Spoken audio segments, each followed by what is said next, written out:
Are we recording? Yeah? Great. Hey everybody, Suzanne here. I'm coming at you from northern Michigan, where we just got away for a few days, and I'll tell you, this is the view I have out my window here, and it's pretty awesome. Nothing better than pure Michigan. For any of you who don't live here, it's just amazing. You have to come visit.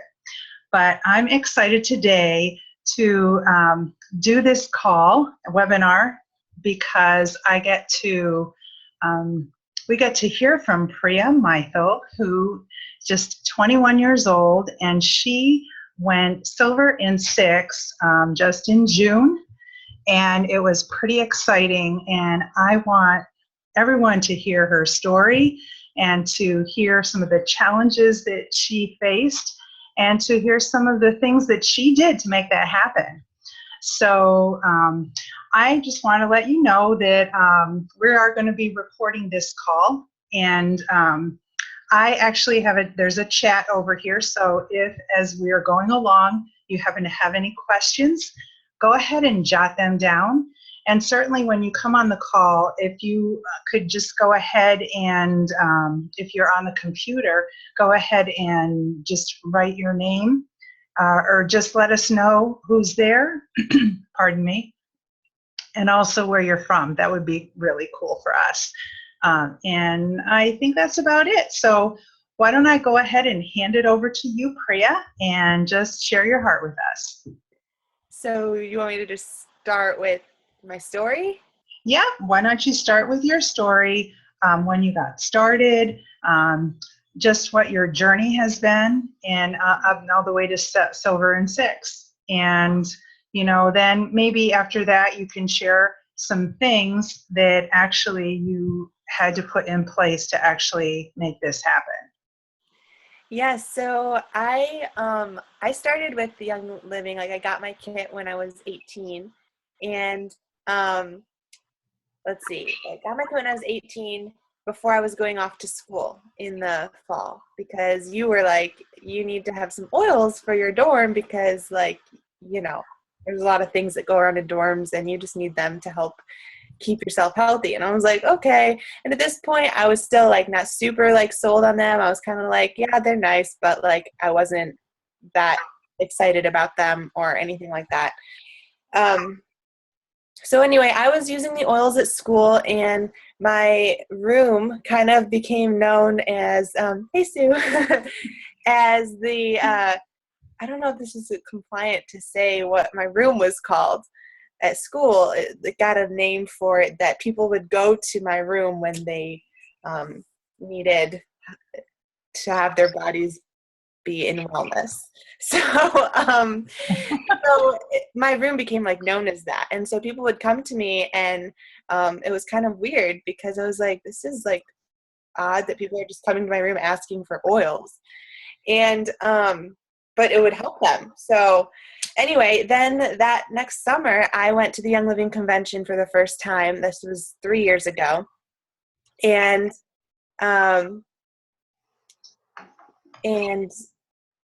can people hear? Sue, can you hear me? Because I'm getting that you can't hear me. Can you turn up the volume on your computer? Can you hear Peter? I don't think you can hear either. Peter, can you hear? Can Sarah hear? Can anyone hear? Peter, can you hear? I don't know. Hold on. Keep going. Yeah, he said he can hear. He said he can hear. Sue, turn up the volume.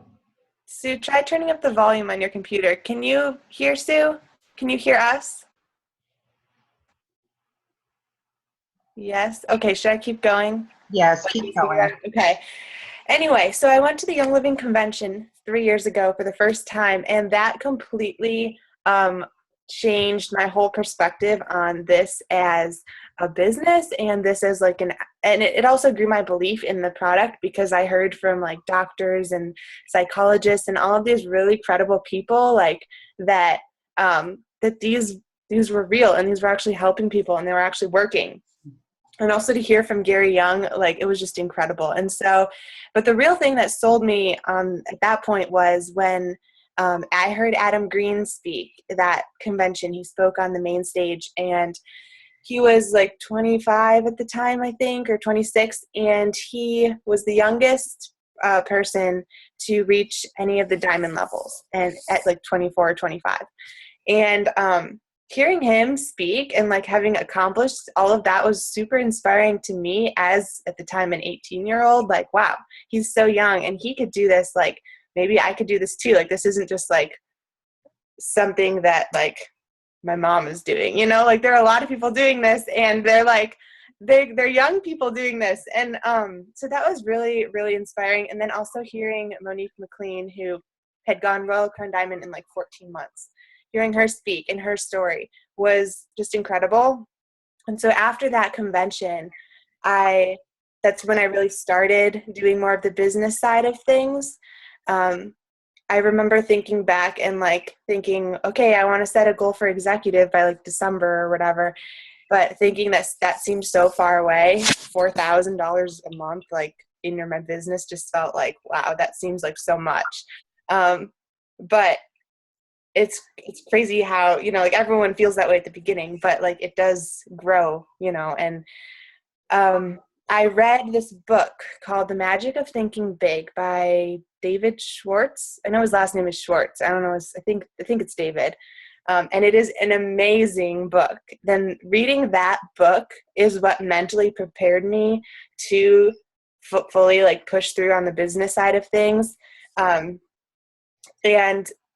it is just an incredible book. So if you have not read that book, The Magic of Thinking Big, completely changes your mindset after I read that after convention.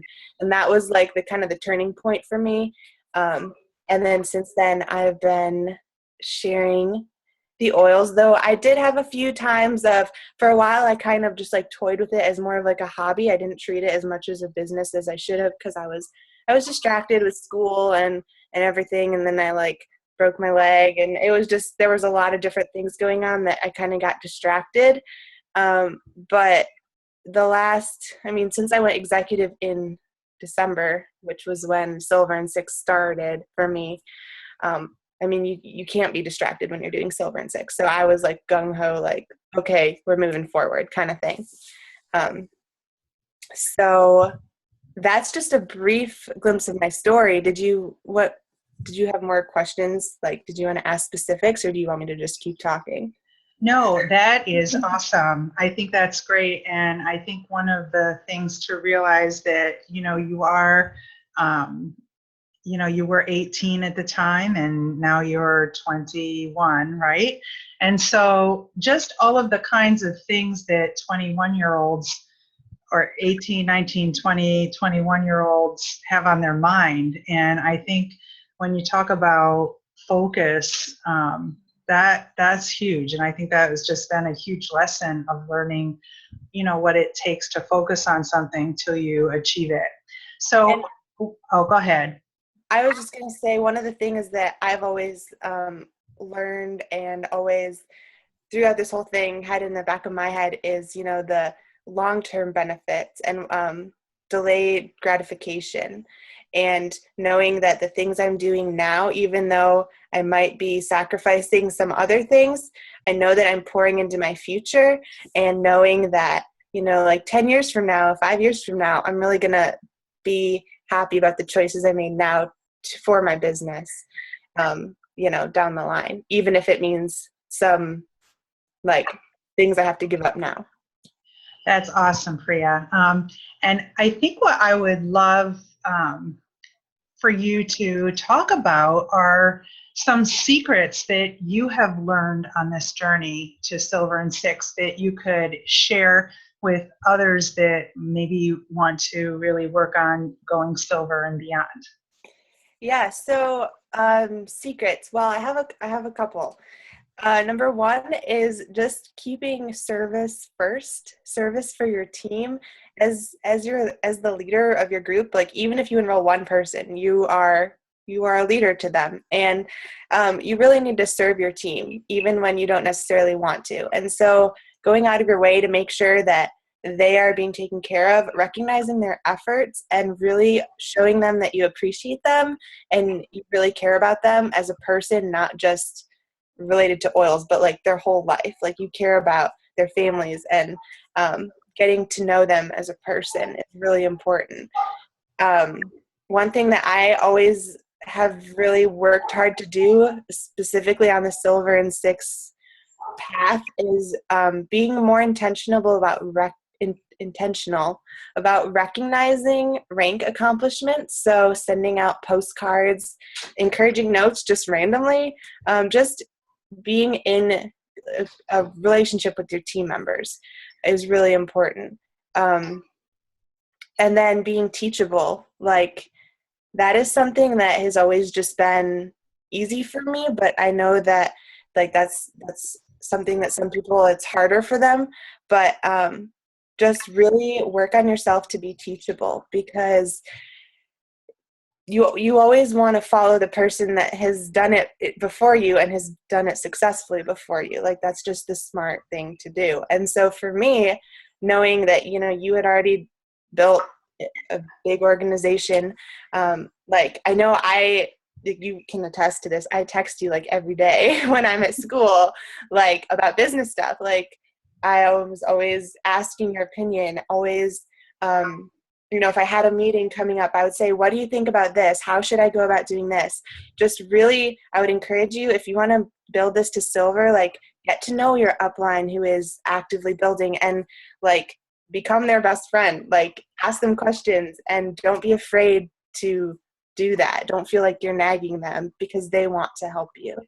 At convention, one of the speakers, he spoke, and he was talking about how he went skydiving like however long ago, and he said that he was so nervous and so like afraid about it when they were giving the instructions about like what they were going to do before they even went up in the air, that he was completely like zoned out, not paying attention, just because he was so like trapped in his own fear about it.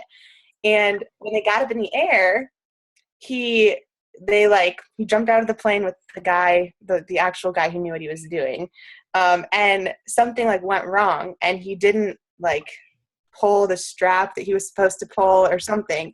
And so anyway, the actual professional skydiver had a backup thing and took care of it, and they obviously survived. But when they got to the bottom, the teacher, he said to Brendan, I think his name is Brendan Bouchard. Anyway, he said to him, you know, I knew you were going to fail before we even got up in the air. And Brendan was just like, what? Like, how did you know that? And the teacher said, because you weren't listening before we went up there. You weren't listening to the directions. And you said you never want to jump without listening first. You never want to jump without knowing what you're doing. And so it's the same kind of thing. Like if you jump without having direction and without listening and without guidance, you're going to probably fail or fall a lot harder than if you do it with someone who knows what they're doing and who wants to help you. And another thing is just really being open with your team, especially your leaders. Like, let them know your goals. Let them know your vision. Let them know what your dreams and desires are for the team. That is one thing that, like, it's easy to want to kind of keep that to yourself, because it's like you don't want to tell your downline, like, oh, I'm working towards this goal. I don't know why. Sometimes, like, for me, it was just hard to share that. But I found that when I shared that with my team, they were, like, 100% behind it and wanted to help me get there. So don't be afraid to do that. Like one of my leaders, she came up to me after she had gone senior star, and I had actually just written her like this card about, you know, her going senior star. And she came up to me and she goes, okay, what do I need to do to get you silver? And I said, well, I need your leg at 4,000 OGV by June. So I want to help you get there. And she was like, okay, we're going to do it. And so, like, just being open with your team is so important. And then just practical things like have lots of classes. I think in my group, across my group, I had 6 to 7 or more classes a month through the Silver and Six period. And I would just say, like, I didn't actually personally host any introductions. Like, I did some one-on-ones, but I didn't have like an introduction, at our house and invite people during that time. But it was other people's classes that I was helping to host. So I was going to my downline who were willing to have classes. I would go to their houses and help them with the presentation multiple times a month. And so you really want to get out of your own home. Like, you need to have introductions, yes, but like if you're already executive and silver and stuff and like kind of out of your A-list or your close friends, you need to really get into other people's homes and help them have classes, because that's where you're going to have a lot of good excitement going. You want to make it a goal to add a certain amount of people per month. My goal was to add, I think, about like 25 people a month when I was going Silver and Six. I think it was more like 15 to 20 that actually I added per month. But you want to set a goal for that too and work towards that. But if you have 6 to 7 classes, like, you can see, like, you only need to sign up a couple people per class. And one of the ways that like I really got people to host classes was just asking them. And it sounds so simple, but I like people that weren't builders. I'm talking about, like, you have your core builders that are like, yeah, I'm going to build. And then you have your people that just love the oils. And so all I did when I was first starting, I said to some people like, hey, I'm really working to expand my network, and it would just like, would you be open to just hosting a class for me? I know you're not interested in building, but I'll come and do everything, and you'll get, some money back. Like, if people sign up, like, you'll get paid.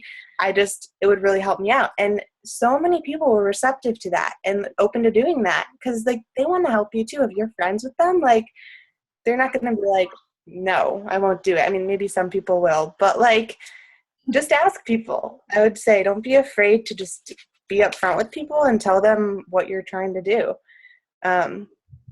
Do you want me to keep going? I could talk for a while. Yes. No, you're doing a great job. I think it's great just to hear these things that you've learned along the way too, and I know they'll help other people. So go ahead. Okay. The next really big thing was writing your goals. Like, physically write them down in a notebook or somewhere on a piece of paper. Like, that's a good exercise. Just like after this call, like, go write them down. Because there's something about writing them down that it just, in your subconscious mind, you begin to like think of ways to make it happen. And one of the things Gary Young said at convention is, if you want to be Royal Crown Diamond, like, maybe that's not your goal, but if you want to rank up at all in Young Living, you have to take the word try out of your vocabulary. And that is so true. Like, I really don't like the word try when people use it like with me and they're like, oh yeah, I'll try to do this. I'm just like, well, either you're going to do it or you're not. So I try not to use it myself. I try not to use it. I just used it. But but when you write your goals, it really, really makes an impact on your subconscious mind, on your ability to achieve them. And sharing them with a friend like increases your rate of success of that goal even more. And so for me, I wrote I wrote Silver by December. This was like in 2015, and that was kind of like a scary goal. Like writing Silver down as a goal at the time before I was even executive was kind of scary. And obviously I didn't make that. So then I rewrote, when I didn't make it by December, I rewrote, because I had made executive in December. So I was like, okay, I made executive. Now I'm going to say Silver by June, because that was 6 months. And I had that written down on a big poster board in my room, and I would see it in front of me all the time. Keep your goals in front of you. another thing that I did is I had these pictures of me in front of like a board that said silver from when I went to the Thrive conference in Nashville a couple years ago. And then I put that as my phone background. So every time I would go on my phone, I would see me as in front of the silver sign. So I would picture myself as a silver before I even was there. And so that's really huge. Now I've changed it, and now I have me with this gold sign in front on my phone. So constantly keep your goals in front of you and see yourself in that position before you're even there. And you'll begin to act like you are in that position. You'll carry yourself that way, and it'll boost your confidence. I also put silver and 6 on my dream board, which, to be honest with you, when I hit executive in December, I wasn't even sure I was going to be able to maintain executive for January. But I still put silver and 6 on my dream board, and I was like, I don't even know if I'm going to maintain executive. Like, I don't know how this is going to happen, but I'm going to put it up there, and I'm going to work hard towards it, and I am going to do everything I can to make it happen. And that's what I did. But just having the dream in front of you is so important. And I also had this little pin that said silver by convention that I put on one of my bags that I took to all my classes. So everywhere I would go, at every class, I would have that pin with me, and I would if I would show it to, like, if it was a class with one of my like main leaders, I would often show it to them and be like, look, like, you got this pin, it says silver by convention. They're like, oh yeah, like, that's great. So like, do things like that to keep yourself motivated and to keep your goal in front of you. Otherwise, you will get distracted. And of course, your why factors into that too. But just the physical act of having it in front of you will help tremendously. And then next is just being committed to your business. Like, treat your business, if you treat it like a professional job, it will pay you like a professional job. Maybe not so much in the beginning when you're first getting started, but you will reap the benefits of it down the line. And what I mean by that is like making sacrifices, and whether that means, like, if you think about what you do for a job, like a professional job, like, okay, you may have to commute. Actually, you probably have to commute.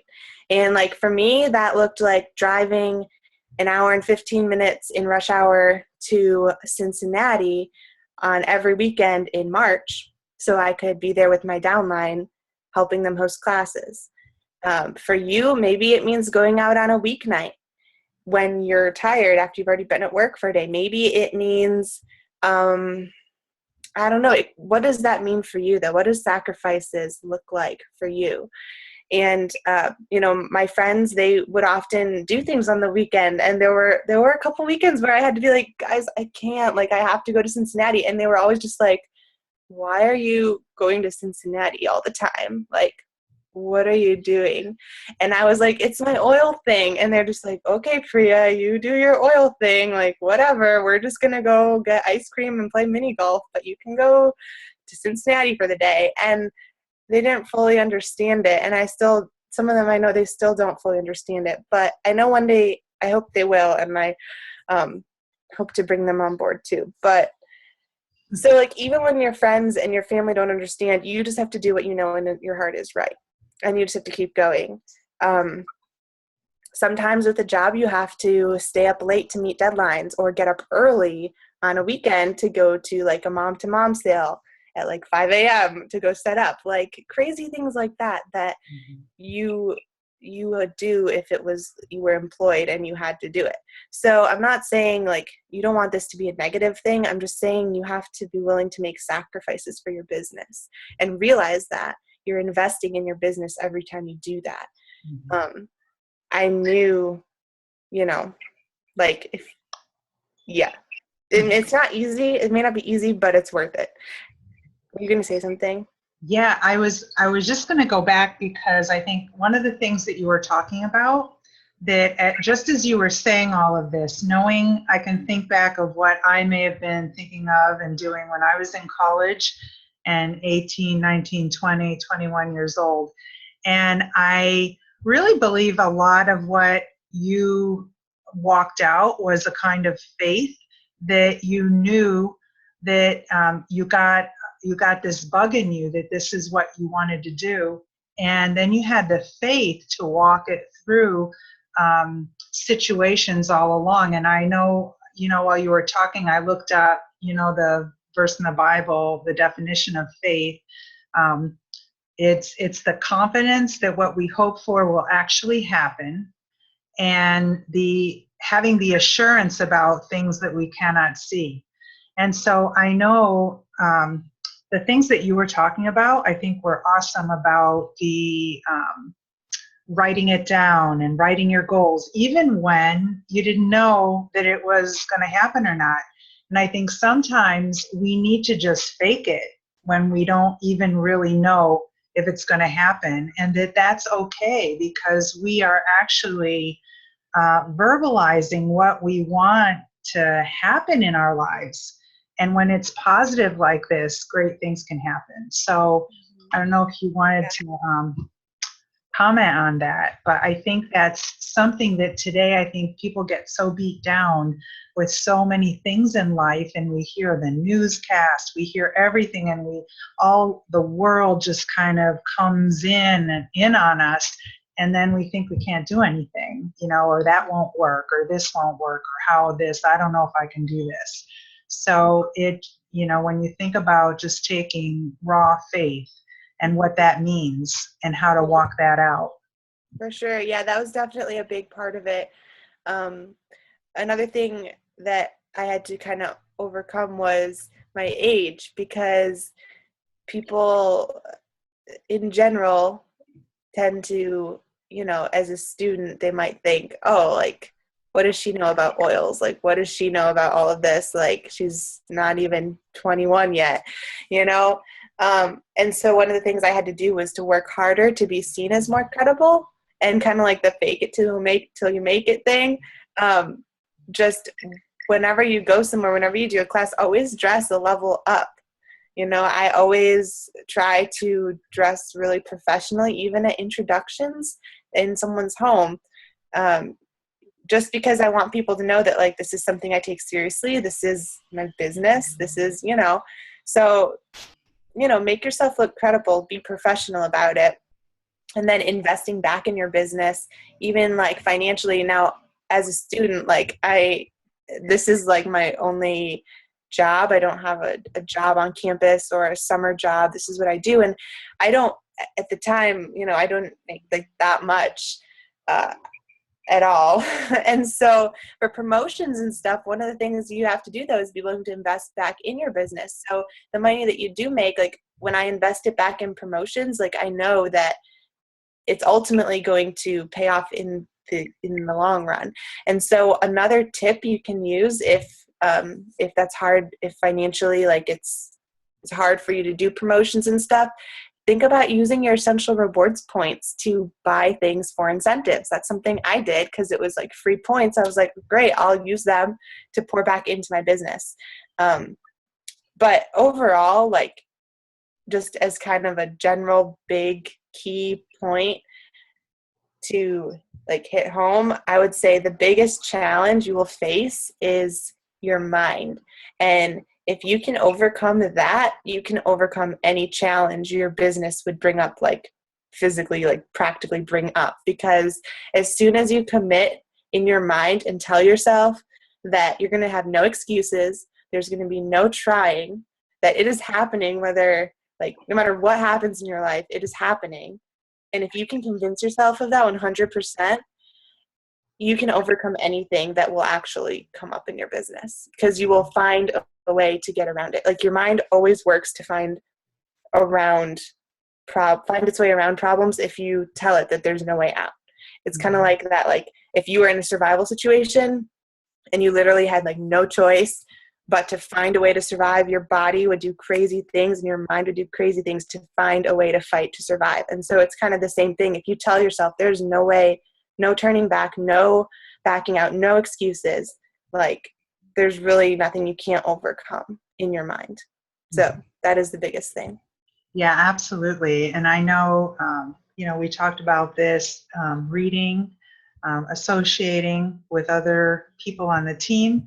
and as well as cross-line learning and staying connected to your upline, your mentor. I think that's three key things that we talked about that are important for moving forward. Yeah. Anyway, oh, go ahead. Just real quick. I know you wanted to wrap it up at 8:30. I was gonna say one of the things people ask me sometimes is like, how are you so positive? How do you, like, you seem so wise for your age? And I just wanted to say the reason that I truly believe that I have so much of that, like, motivational type, like, pushing forward, no excuses type attitude is growing up, my parents were in another network marketing company, and they were building it at the time, kind of seriously. And as a kid, when we would go on long car rides, they would play motivational and personal development CDs in the car all the time. Like, everywhere we would go, we'd be hearing John Maxwell or some other, like, leadership person. And as a kid, I hated it because I wanted to listen to, like, Pocahontas or, like, Disney songs, or, like, like a little girl wants to listen to, like, fun music, like Radio Disney or whatever in the car. And we had to listen to these, what I thought were boring speakers at the time, because I just didn't get it. But thinking back, I know all of that went into my subconscious mind, even though I wasn't really paying attention. And I really, really believe that that's why, a big part of, like, all mentally that, my attitude towards this today. And so I would just so encourage you, like, be on top of your personal development, because that has made a huge impact, I know, in how Silver and Six has happened. And like, I have an amazing team. And so for those of you that are on here, that are on my team, I love you guys. You guys are great. And I'm just super excited to continue to work with you and help you all achieve your goals. But personal development is huge. And I recently discovered podcasts. Like, that's been a thing for a long time, but I just recently discovered it. I'm a little behind. And it's an app on your phone, and you can pre-download them, and then you can listen to it, like, on your phone as you're, like, cleaning the house or driving in the car or whatever. And they're really great. And so I'd encourage you just to, like, in your spare time that you're just, like, cleaning or watching TV, just, like, put on a podcast, and they're so good. There's some by Eric Worre that I listened to recently, one with him and Adam Green, and then one with him and Terry Seacrest. And also there's Diamond Factory podcasts that are really great too. So listen to those. They're really, really awesome. That's fantastic. And then thank you, Priya. But there's just one more thing I wanted to ask you. Maybe just take a minute or two to let us know what do you think are a couple of the ways that you specifically plan to help your downline attain silver and above, people that want to? Yeah, one of the things I started doing that I want to keep doing, and if you're in my downline on this call and we don't do this and you want to do this, please reach out to me, and I'm happy to do this with you. With some of my leaders, especially my distance people, I started doing this weekly phone call with them. So I have someone in Ohio, and I started calling her. We have, like, a 15-minute weekly call where we just, like, check in. It's not like a checkup, like, I'm going to be like, oh, you're not doing this. It's more just like an encouragement, and to see how she's doing and how I can help her, how I can best serve her and her team and best support her. And so that's one thing, just, like, being there for your team and supporting them and being their biggest cheerleader. And so that's what I always want to do, is make sure they feel supported, and also helping them stretch out of their comfort zones and encouraging them to do that, whatever that means for them personally. I want to help them host more classes, and I want to host classes so that they can plug into it as well. So those are some things. Classes. Priya, that is absolutely awesome. I'm just so excited for you and for your future. You have just such a bright future ahead of you. And thank you so much for sharing these tidbits. I think there were some pretty amazing things. So we are going to have this on recording on our website, www.lavenderlegacyteam.com. So if you want to, anyone wants to go and check that or refer people to that, they'll be able to pull this up. And so thanks again, Priya. And you're welcome. Did you want to see if there were any questions? I don't know if there are because it's not like, but you had mentioned that. Right. I don't know if anyone had any particular questions for us on the group chat. If you wanted to, any questions particularly for Priya or comments about her call, you're free to put it down there and we can address that. If not, then we'll wrap up. But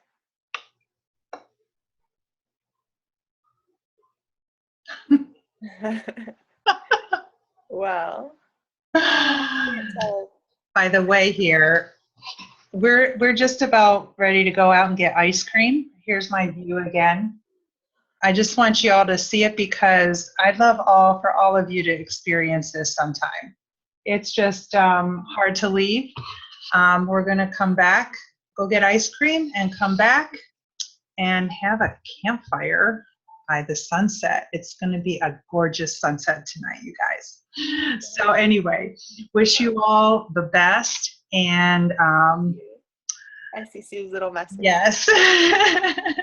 Thanks, Sue. And we'll just see you all soon, and we'll be here for our next call, planning on it next Monday night. So take care. Bye. Bye-bye, everybody.